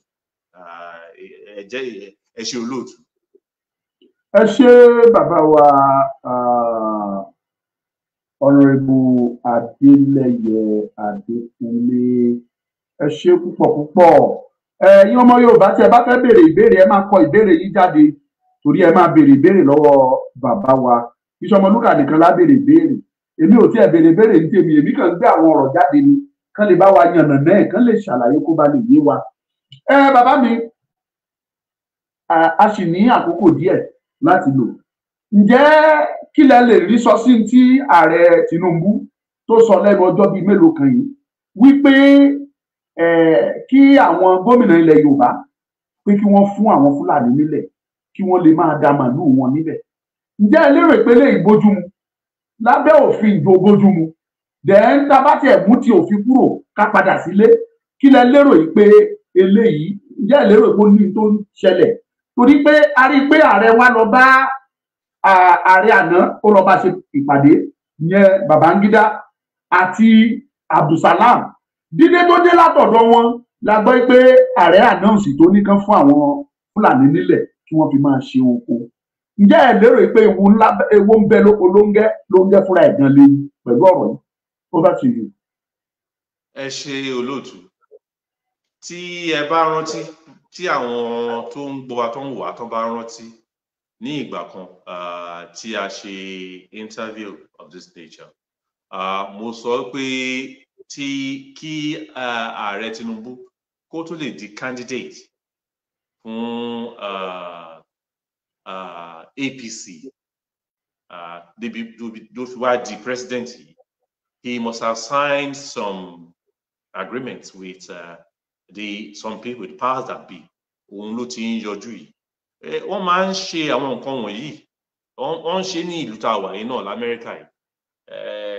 Kí ó tó di pé Biden kó tó di pé ó di candidate fún the Democratic Party, ó ṣe agreement pẹ̀lú leader àwọn the Black Caucus, Congressional Caucus, pé òun á ṣe àwọn nǹkan kan, pé òun máa fi èèyàn dúdú fi ṣe vice president, pé obìnrin pàápàá. Àti ìgbà yẹn ló ti win one of the caucuses tó dẹ̀ bẹ̀rẹ̀ sí lọ sókè díẹ̀. Eléyìí náà ni èmi nígbàgbọ́ pé eléyìí náà ni ààrẹ Tinubu orílẹ̀-èdè Nàìjíríà ṣe. Wọ́n ní àjẹ́ ké lánàá ọmọ kú lé. Ta ni ò mọ̀ pé àjẹ́ àná ló pa ọmọ? You see, I don't compensate bad behavior. Ní èmi ní tèmi, the Yoruba People's Republic we do not compensate bad behavior. Ìtìjú ńlá gbáà ló jẹ́ fún mi sí Tinubu tí gbogbo èèyàn rò pé ó gbọ́n ọlọ́gbọ́n orí ó lọ́pọlọ ṣe kínní. Nítorí pé nígbà tó lọ ṣe meeting yẹn tó ń fi Niger airport ọ̀nà ẹ̀ tó ń sọ di BAT airport. Ṣé nǹkan tó wá fẹ́ fi compensate ẹ̀ ní orílẹ̀-èdè Yorùbá? Èmi á kàn sọ pé mi ò gbọ́dọ̀ yájú sí àgbàlagbà, ṣùgbọ́n ṣá máa pòwe àgbà tó sọ pé ọmọ àlè ni ẹni tó bá fi ọwọ́ sí júwe lè bà bẹ́ẹ̀. A dẹ̀ mọ̀ pé èrè wà fún akótilétà, èrè dẹ̀ tó wà fún ẹni tí ó pèsè tó secure tó make sure pé ìlú tiẹ̀ kì í ṣe wọn kò gbé ìta. Ó ń gbé ilẹ̀ Yorùbá tà nìyí tó lọ di pé ó ń invite àwọn darandaran tó ń ṣekú, tó ń gbé AK-47 káàkiri, tó ń gbé àdá kiri, tó ń gbé surface to air missiles kiri, tó wà nínú igbó ilẹ̀ Yorùbá, tó wà responsible for the killings and kidnappings of our people, tó wà responsible for the rape of our women, tó wà responsible for the lack of food in Yoruba land, tó ń jẹ́ káwọn èèyàn wá lọ sóko mọ́. Ìsìn ló ṣẹ̀ wá sọ pé okay kọ́ máa kó wọn bọ̀. Èmi dẹ̀ fẹ́ fi àsìkò yìí rọ gbogbo àwọn ọmọ Yorùbá, the governors, the executive governors, the people of Yoruba land, pé by all means necessary, kàn resist the pronouncement yìí. Kò sí nínú constitution wa, tó bá tiẹ̀ wà nínú constitution, wọ́n fi ọgbọ́n àlùmọ̀kọ́rọ́ yìí fi wọnú constitution that make sure pé from the desert to the Atlantic Ocean, wọ́n máa make sure pé wọ́n gba ilẹ̀ Yorùbá. Tí a bá serious with our intentions láti gba orílẹ̀-èdè Yorùbá, mo fẹ́ fi àsìkò yìí rọ gbogbo àwọn ẹgbẹ́ ọmọ Yorùbá, the political groups, the social groups, and most importantly, the military groups tó wà nílẹ̀ Yorùbá, gbogbo agbára ní kẹ́ fi resist kẹ́ ẹ má gbà fún. Ẹ jẹ́ ká jẹ́ kí ojú ti Tinubu. A ti máa ń sọ pé orílẹ̀-èdè Yorùbá, the freedom of Yoruba people is not negotiable. A ti sọ pé a fẹ́ Yorùbá presidency. A ti máa ń sọ fún wọn Yorùbá presidency lẹ́ni sìn ní gbogbo àwọn ilé ìdẹ̀ṣẹ̀ ń ṣẹlẹ̀. Mo gbọ́ pé kò ju ọjọ́ bíi mélòó kan tí ó sọ ọ̀rọ̀ yìí tí truckloads, trailer loads. Mọ́tò ńlá ló fi trailer ló fi lóògùn wọn wá. Wọ́n ti load wọn wá sí ilẹ̀ Ìbàdàn, sí Ìbàdàn, sí Èkìtì, sí ibò. Bẹ́ẹ̀ni trailer ńlá wọ́n kúnnú trailer yẹn ní pẹ́pẹ́pẹ́. So ẹ jọ̀ọ́ ẹ̀yin ọmọ Yorùbá níbikíbi tẹ́ bá ti ń gbọ́ mi, ẹ̀yin tẹ́ ẹ̀ sí nílẹ̀ Yorùbá àti ẹ̀yin tẹ́ wà nílẹ̀ Yorùbá, we must make sure no stone is unturned, untouched, láti make sure pé gbogbo kinní wọn yóò ṣẹlẹ̀. Ẹ jẹ́ ká gbé ìjà bá Tinubu. Àwọn kan tiẹ̀ ń sọ pé àwọn ọmọ Yorùbá ṣé ó yẹ wá nílé ẹ̀ka gbé ìjà bá Tinubu tó jẹ́ Yorùbá. Ṣé Tinubu ṣe nǹkan táwa Yorùbá fẹ́ ni? Ṣé Tinubu ń fẹ́ Yorùbá nation ni?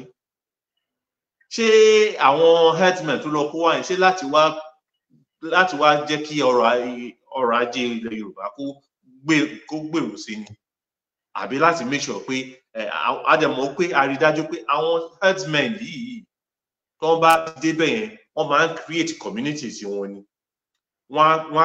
So they will now have a community, they will now have a constituency ní ilẹ̀ Yorùbá.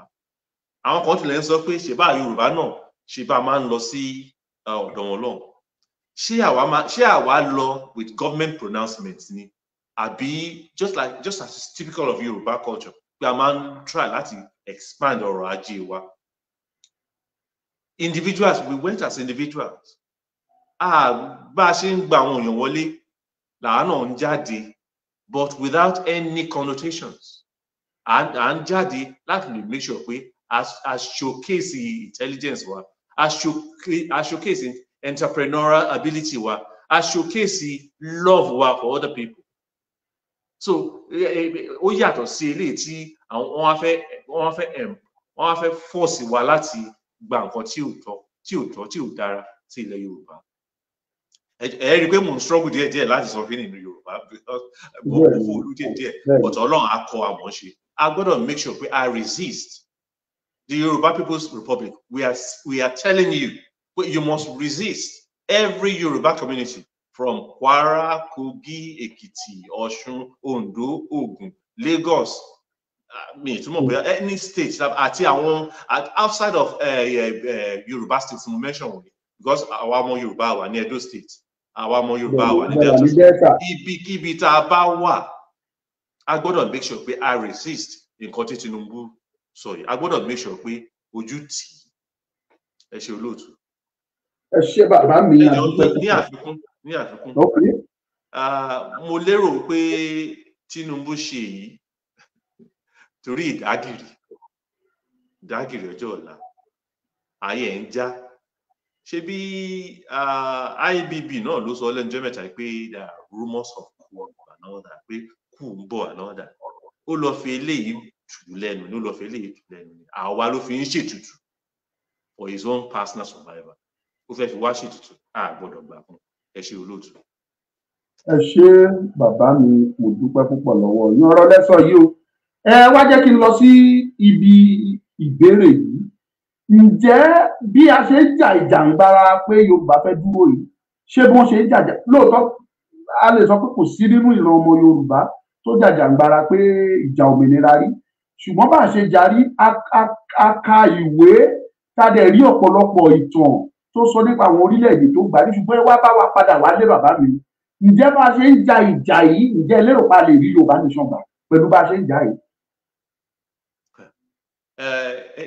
That question creates doubt in our minds. That is not the kind of question we should be entertaining. We must make sure a gbọ́dọ̀ pinnu, a gbọ́dọ̀ gbà pé ìyà ń jẹ wá, a gbọ́dọ̀ gbà pé we are being undermined, our culture, our language, our way of life is being undermined. A gbọ́dọ̀ gbà pé ó ń ṣẹlẹ̀, a dẹ̀ gbọ́dọ̀ wá pinnu ní ọkàn ara wa. And that this answer addresses the first group of Yoruba people. This answer addresses that point, that question. A gbọ́dọ̀ make sure kó ṣe, a gbọ́dọ̀ pinnu lọ́kàn ara wa. Tá a bá pinnu lọ́kàn ara wa, a ní gbà. But a gbọ́dọ̀ pinnu lọ́kàn. Ẹ wo, ẹ jẹ́ ìlú méjì ní ilẹ̀ Yorùbá. Màá sọ ìlú méjì ní ilẹ̀ Yorùbá. Màá tún wá sọ àwọn ìlú kan káàkiri orílẹ̀ àgbáyé. Ọ̀yọ́ tẹ́ ń wò yẹn, ibi tí Ọ̀yọ́ wà lénìí kọ́ ló wà tẹ́lẹ̀ o. Bẹ́ẹ̀ni. Wọ́n lé wa down south ni wíwá akọjá boundary river Niger sí òkè Ọya tẹ́lẹ̀. Wọ́n lé wa down south ni, ìyẹn ni. Ìlú kejì, Ìlọrin. Ìlọrin tẹ́ ń wò yẹn, lọ́kàn tèmi, tẹ́ bá wo àwọn Fúlàní tó invade ilẹ̀ Yorùbá, some of them, a bunch of them, wọ́n máa ń wá láti Ìlọrin torí pé wọ́n gbọ́ Yorùbá tátàtà. Kí ló dẹ̀ fà á ni pé wọ́n ti bẹ̀rẹ̀ sí ó wà very difficult láti rí a very pure Yorùbá person ní ìlú Ìlọrin. Ibi tó máa ń claim pé àwọn ti wá nìyẹn. Ibi ti dàpọ̀, wọ́n ti da lóru wọ́n ṣàpá. Ìyẹn ò sọ pé bóyá kò sáwọn Yorùbá ní ilẹ̀ Ìlọrin tó sì jẹ́ pure Yorùbá o.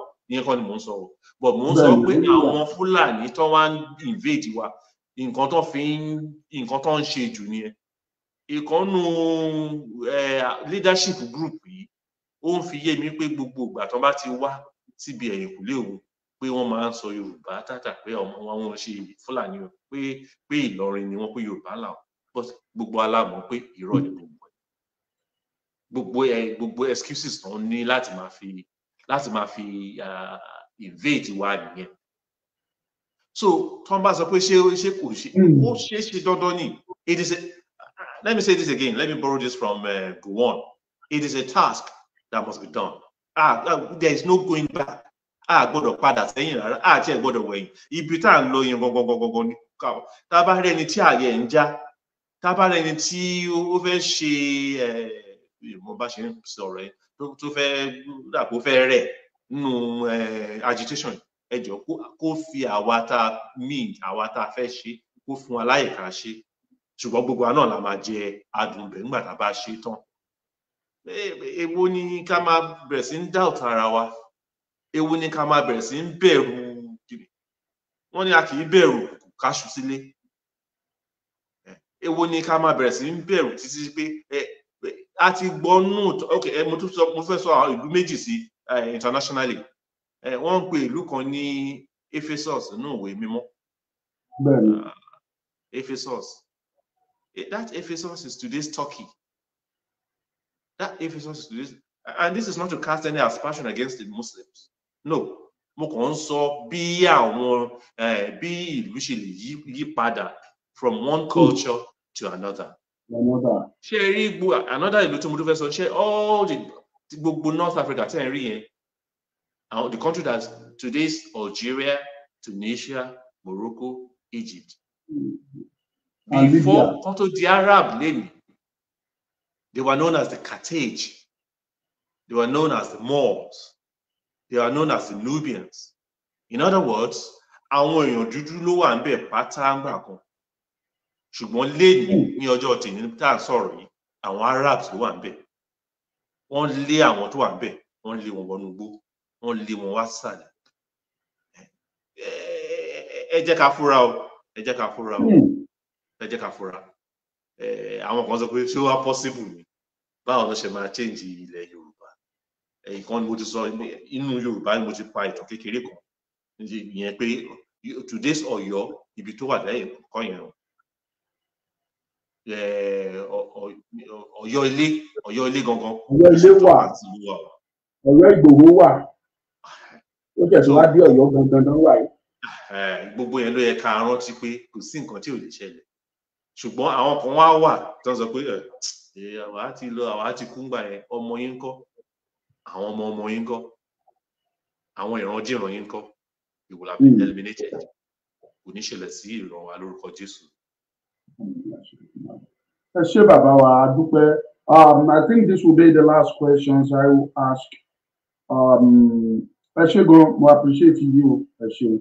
Ìbéèrè tí màá béèrè yìí, ẹ̀yin tí ẹ̀ ń wò wá, tẹ́ bá ní ìbéèrè ẹ bá mi kọ jáde máa kà á. Bàbá wa, mo ṣe àkíyèsí àwọn nǹkan kan nípa ìrìn àjò yìí. Mo rí pé àwọn ìlú mọ̀ọ́ká wa wọn ò kópa nínú ìjàngbara yìí. I mean the elites, our celebrities, our captain of industries, and some other, tí bá sọ pé elite ẹ ti understand nǹkan tí mò ń sọ. Àmọ́ ìdí tí wọn ò ṣe kópa nínú ìjàngbara yìí. Bóyá ó dẹ̀ ní tẹ́yìn rò tẹ́ fi lérò pé ó fà á tí wọn ò ṣe participate sir. Over to you. Ẹ ṣé olóòtú. Ó ṣe ni láàánú pé our so-called elites, both political, academic, and captains of industry, wọn kópa nínú ìjàngbara yìí. Lójú tèmi, nǹkan tèmi lè sọ pé ó fà á ní nǹkan méjì. Èmi lè sọ pé ó fà á. Number one ni pé their selfish interests. Their selfish interests. Pé okay o, èmi ti wà okay, àmọ̀rí ìbá àkú, as long as èmi bá ti wà, tí mi àtàwọn ará ilé mi tá bá ti wà okay àwọn nǹkan tí mo sọ tí ẹ ń bá àwọn the so called celebrities ìyàwó celebrity tó you being a celebrity kí ló ń contribute sí ìlú àwọn skit tẹ́ ń ṣe káàkiri wọ̀nyí most of which does not represent the true nature of our community.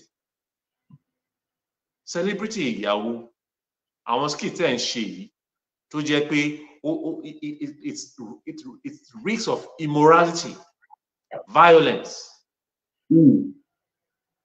Ẹ̀dẹ̀wà lẹ̀ ń ṣe celebrity ẹ̀ ń gbowó ẹ̀ ń ṣe bù káàkiri ẹ̀ ń ṣe what for? Torí kílẹ̀ what do you aim to achieve? Tí àwọn nǹkan tẹ́ bá wò àwọn celebrities wọ̀nyí tán bá most of them tán especially ilẹ̀ Yorùbá ni mí kọ́ bí o kò sí lè tó kọ́ mi pẹ̀lú àwọn òkè ọ̀yà the east of the country wherever most of them tán bá wá sọ Yorùbá yìí wọn lọ sókè then our elite wa ó dà pé a polongo nǹkan wọ̀nyí a polongo ẹ̀ tó ó dàbí pé the lack of constructive information, constructive informatics kò jẹ́ kí wọ́n lè gbọ́. Therefore, mo fẹ́ fi àsìkò yìí rọ àwa tá a wà ní mídíà ẹ̀yin pàápàá Ọmọlúkà. Mo lérò pé mo ti bá yín sọ̀rọ̀ ní kúrúdú àwa àlàjẹ́ ń pè nínú yàrá. Mo ti bá yín sọ̀rọ̀ rí pé kí ẹ tiẹ̀ fi ààyè kan bó tiẹ̀ jẹ́ ọjọ́ kan bó jẹ́ àsìkò kan lẹ̀ tẹ́ ẹ máa fi máa bá àwọn elite wa sọ̀rọ̀ ní èdè tó tán máa gbọ́ ká yọ gbogbo èmi ní what is it called this idea of ká yọ gbogbo all the noise ká filter all the noise ká filter kúrò pé wọ́n á máa bẹ̀rẹ̀ sí ń gbọ́ ó kàn èmi náà èmi fúnra mi ó kàn mí náà àwọn tí mo mọ̀ tó ń jẹ́ ọ̀rẹ́ mi tó ń jẹ́ àwọn tó ṣe a máa bá wọn sọ́nà collectively and individually bóyá wọ́n bẹ̀rẹ̀ sí ń gbọ́ wọ́n ní ọmọ búburú kò ṣe é fẹ́kùn pàjẹ́. I'm not totally condemning our elites. Àwọn náà wọ́n ní iṣẹ́ tán máa ṣe a gbọ́dọ̀ pè wọ́n ká bá wọn sọ̀rọ̀ individually and collectively too ká jẹ́ kó mọ̀ pé ọ̀nà tó tọ́ nìyí ọ̀nà tó rò yìí òun lọ̀nà yìí so iṣẹ́ tí a máa ṣe nìyẹn iṣẹ́ yẹn pọ̀ bọ̀ tó ti di ṣíṣe a gbọ́dọ̀ máa jẹ́ kó mọ̀ we have to make use of the mainstream media. If the government bans us from mainstream media, we have to create our own mainstream media to make sure pé àwa náà ní ọ̀nà tá a fi lè máa bá àwọn elite yìí sọ̀rọ̀ láti lè jẹ́ ká lè máa educate wọn ká máa inform wọn pé nǹkan báyìí ló ń ṣẹlẹ̀. Kò sí bá ṣe ṣe kò sí nǹkan tó ń ṣẹlẹ̀ ní Nàìjíríà tó dáa tí ìlọ́po oníṣẹ̀lẹ̀ ní ilẹ̀ Yorùbá tá a bá gbòmìnira wa kò sí nǹkan kan náà because Ọlọ́run ti bless our Yorùbá with our land. God has blessed us with abundant mineral resources. Human factor ọwọ́ wa ló wà, education ọwọ́ wa ló wà, àṣà àti èdè ọwọ́ wa ló wà. Ṣùgbọ́n à ń subject ara wa to we are bowing down to individualism. We are bound down to selfishness. Èyí tí kò dẹ̀ dára rárá. So olóòtú nǹkan tó máa sọ pé ó jẹ́ solution ni pé ká jẹ́ kí Yorùbá ní tí ojú bá ṣe pin ká yọ ká fi hàn ojú. Ká jẹ́ kí àwọn elite ìmọ̀ mọ̀ both àwọn tó kàwé tó ń ṣe kínní àti àwọn celebrity wa. Ẹ jẹ́ ká mọ̀ pé nǹkan tó ń ṣe yìí ò dáa. Selfishness wọn ti ń pọ̀ jù torí pé wọ́n ń rí jẹ wọ́n ń rí mu àwọn tí ò rí jẹ tó ń rí mu ńkọ́ ní ilẹ̀ Yorùbá ní ìgbà kan ní ilẹ̀ Yorùbá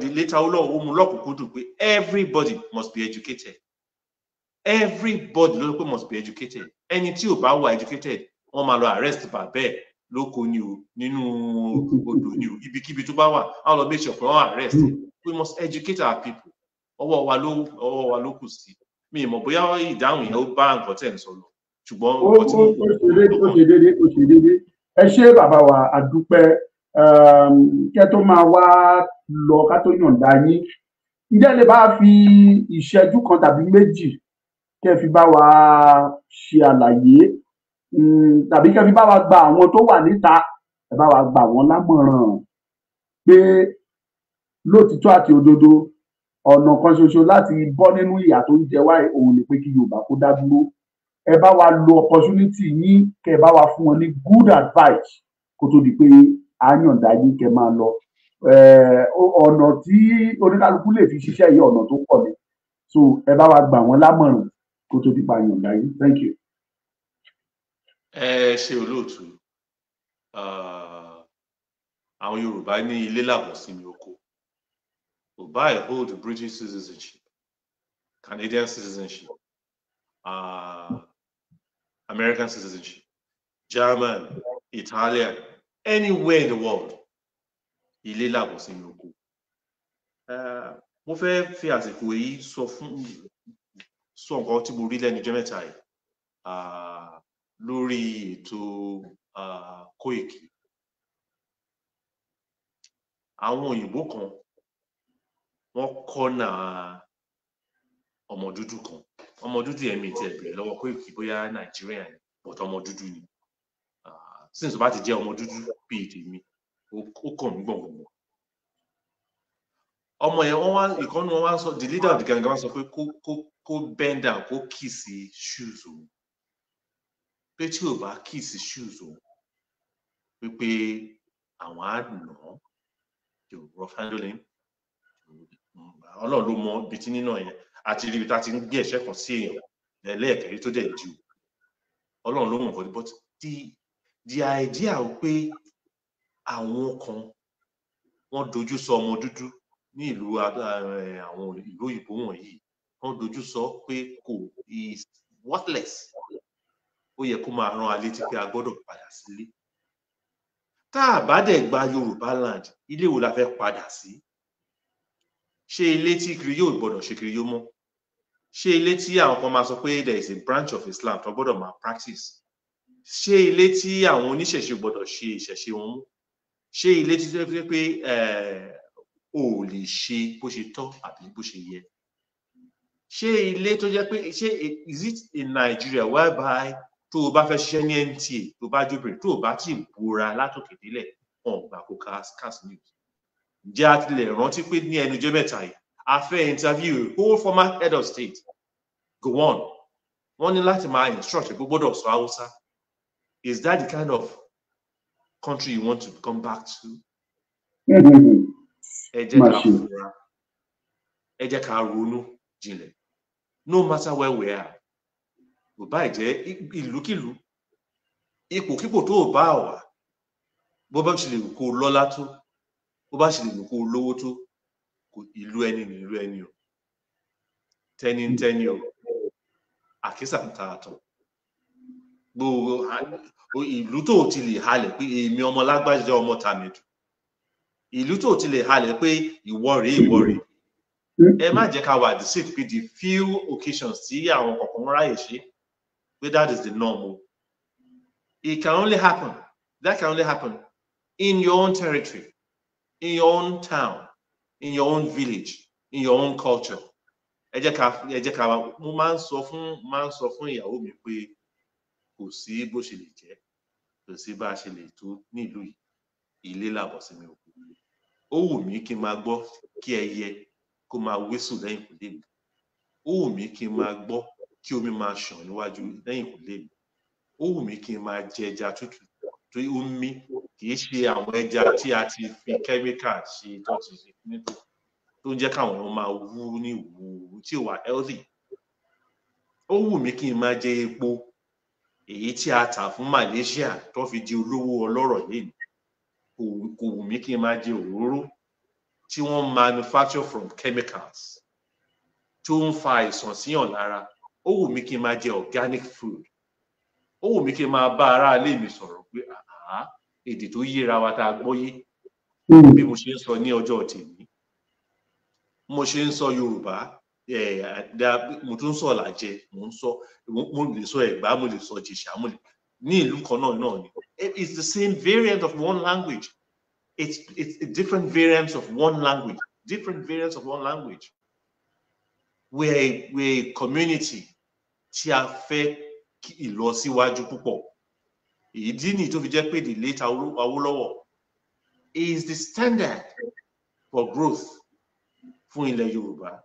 Anything outside of the Awólọ́wọ̀ plan, àwa kẹ̀dẹ̀rẹ́ tá a jẹ́ member of Yoruba People's Republic, nǹkan tá a fẹ́ make sure pé ó ṣeé ṣe ní ilẹ̀ Yorùbá nìyẹn. Lílàbọ̀ sí mi oko. No matter how the color of your passport, no matter the passport you're holding, how heavy it is, be it Japanese passport, whatever, wọ́n mọ̀ pé òun ṣara wọn. Ṣé ní ẹjọ́ ẹ má tiẹ̀ kò sí no doubt about it. You can only be visible in your own community.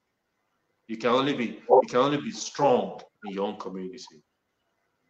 You can only be responsible. You can only do whatever you want to do. Only for sọ̀yà ní community ẹ. Gẹ́gẹ́ bí ọ̀rọ̀ tí mo sọ fún the president of Nigeria, ọmọ àlè ló fọwọ́ sí tọ́ka ilé bàbá ẹ̀. Èmi ò lè fọwọ́ sí tọ́ka ilé bàbá, ọmọ Yorùbá ni mí. And tí mi àwa ìrìn àjò láwa báyìí wà ní ẹlòmíì a mọ nǹkan tójú ẹlòmíì rí kó tó di pé ó gba ìwé ìlú tó ń gbélé tó ń sọ pé I am British, I am an American, I am a Canadian. A mọ nǹkan tójú ẹlòmíì rí, a mọ ìwọ̀sí tí ẹlòmíì fojú ara ẹ̀ rí. Ẹlòmíì I should even go there. I should not be afraid to say whatever I'm going to say. I should not be shy to say. Ẹlòmíì wọ́n bá ẹlòmíì sùn kó tó di pé ó gba ìwé ìgbélú.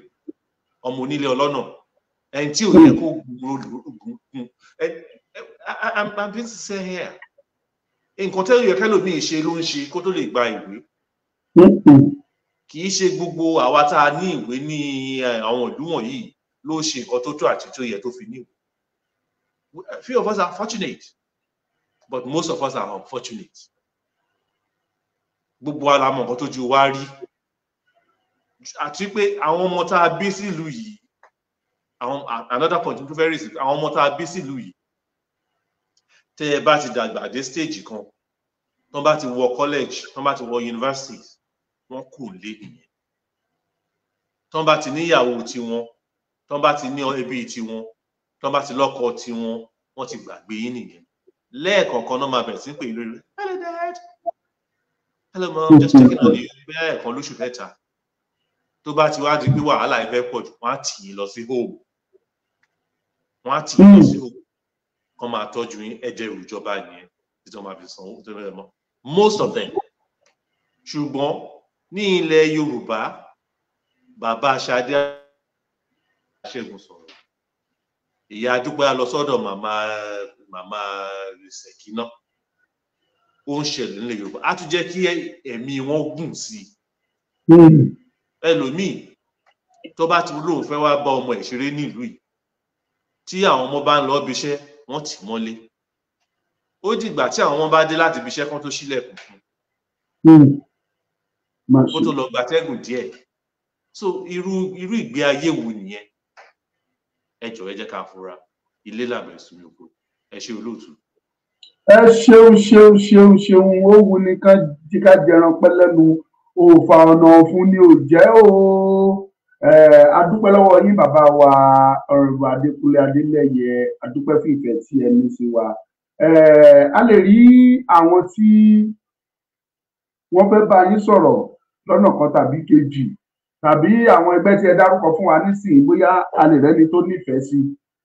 Ǹjẹ́ lè bá wa dárúkọ ẹgbẹ́ yẹn lẹ́ẹ̀kan sí kẹ́dẹ̀ fi nọ́mbà yín síta. Tẹ́ bá dẹ̀ lérò pé kò mọ dandan tó tàbí tó bá lẹ́ni tó bá fẹ́ rí yín pé kan gba ọ̀dọ̀ Ọmọlúkà bẹ́ẹ̀ bá ṣe fẹ́ sí. Over to you. Ọmọlúkà ẹ̀rù bodò, ṣùgbọ́n màá sọ orúkọ ẹgbẹ́ yẹn, Yorùbá People's Republic. Orúkọ ẹgbẹ́ yẹn Yoruba People's Republic. Èmi kọ́ ni mo gbọ́n jù ní ẹgbẹ́ yẹn. Èmi kọ́ ni mo lówó jù ní ẹgbẹ́ yẹn. Èmi kọ́ ni mo kàwé jù ní ẹgbẹ́ yẹn. Ṣùgbọ́n a yàn mí láti máa jẹ́ ṣé olùgbọ̀fọ̀ náà pè ní àbí spokesperson. Mi ò mọ nǹkan tó ń pè ní Yorùbá ìjọ ẹ rán mi létí. Agbódùgbà. Fún ẹgbẹ́ náà. Mi ò ní pín nọ́mbà mi yẹ́lẹyẹ̀lẹ lórí afẹ́fẹ́. Ṣùgbọ́n ẹni tí ó bá ní ìmọ̀ tó ní òótọ́ láti join ẹgbẹ́ yìí torí àwọn olóòótọ́ là ń fẹ́. We want loyal people. We want honest people. We want courageous people. Kàn bá yín sọ̀rọ̀ Ọmọlúkà. Kàn gba nọ́mbà mi lọ́wọ́ yín. Pẹ̀lú àṣẹ láti ọ̀dọ̀ yín, ẹjọ́ bá fẹ́ bá bàbá wa Adélẹ́yẹ sọ̀rọ̀ kó gba nọ́mbà lọ́dọ̀ Ọmọlúkà á fún yín ní nọ́mbà. Ẹ ṣé àdúpẹ́ bàbá wa Honorable Adélẹ́yẹ. Ẹ bá kí gbogbo ọmọ Yorùbá lẹ́ẹ̀kan sí kẹ́ tó máa lọ. Wọ́n ní ẹ̀yìn ayọ̀ adùn ló ń gbẹ̀yìn ewúro. Rí i pé mo rẹ́rìn for the first time dáadáa pé á díẹ̀ láti ìgbà tí program yìí ti bẹ̀rẹ̀. Ojú mi lè korò díẹ̀ ní àkọ́kọ́ dé àárín àti déwádé òpin. Ṣùgbọ́n inú mi dùn pé a fi àsìkò yìí tó àwọn ọmọ Yorùbá létí nǹkan tá a dúró fún, nǹkan tá a wà fún, nǹkan tá a fẹ́ ṣe, nǹkan tá a ní ṣe, nǹkan tá a fẹ́ jẹ́, nǹkan tá a fẹ́ jẹ́. Ṣùgbọ́n mo fẹ́ fàsìkò yìí sọ fún àwọn ọmọ Yorùbá mo kí yín pé ẹ kú ìrọ́jú fún gbogbo nǹkan tó ti ń ṣẹlẹ̀ ní orílẹ̀-èdè Yorùbá. Ẹ jọ̀ọ́ mò ń bẹ̀ yín ni mò ń rọ̀ wá ni ẹ jẹ́ ká darapọ̀ mọ́ àwọn ẹgbẹ́ tó dáa, ẹgbẹ́ òótọ́, ẹgbẹ́ akíkanjú, ẹgbẹ́ tó fẹ́ ṣe láti yọ wá kúrò nínú gbogbo ẹgbẹ́ tí ta ti ń gbọ́ awuyewé ìpàdé. Ó kọjá ìpàdé o. Nǹkan táwa Yorùbá People's Congress tá à ń ṣe ó kọjá ìpàdé. À ń gbé ìgbésẹ̀ tó le gidi gan láti lè jẹ́ pé a yọ kúrò nínú Nàìjíríà. Ẹ ṣé. Ẹ ṣeun bàbá wa bó ṣe rí òun lẹ ti gbọ́ yìí o kò ní ju báyìí àlérí ju báyìí lọ. Adúpẹ́ lọ gbogbo ẹ̀yin tí ẹ dúró tì wá láti bàtà ti bẹ̀rẹ̀ ètò títí débi tí a bá délé nìyí. Ọmọlúkà lórúkọ tí mò ń jẹ́ bó sọ fún yín mo ní kò sí tí mo mọ̀ ń sọ. Ọlọ́run fi ké àwọn kan tó dẹ̀ jẹ́ pé wọ́n dẹ̀ ń ṣe lótìtọ́ àti òdodo Ọlọ́run dẹ̀ ń gbà fún wọn. Ẹ̀yin tẹ́ bá fẹ́ bá bàbá wa tó bá wa sọ̀rọ̀ ya ní pé Adélẹ́yẹ bá fẹ́ bá wọn sọ̀rọ̀ ẹ kàn sọ Ọmọlúkà àfún ní nọ́mbà wọn. Ó ní kẹ́ ẹ jáde kẹ́yìn náà darapọ̀ mọ́ ẹgbẹ́ ẹ ṣiṣẹ́ ká lè rí i pé Yorùbá bọ́ nínú oko ẹrú ká bọ́ nínú gbèkùn. Àbọ̀rọ̀ là ń sọ fún ọmọlúwàbí bó bá dénú ẹ̀ àdòdòdò. Ẹ pàdé mi lọ́la lórí ọ̀rọ̀ bàbá wa Sunday Igboho àti ààrẹ Gani Adams. Mo mú ọ̀rọ̀ bọ̀ lọ́la máa tú yẹ́bẹ́yẹ́bẹ́ ọ̀rọ̀. Ó yá kan tí ẹ jáde ìbùkún ní orílẹ̀-èdè Yorùbá kọ́kọ́ má jò pẹ́ ìbùkún ní fún orílẹ̀-èdè Yorùbá right now.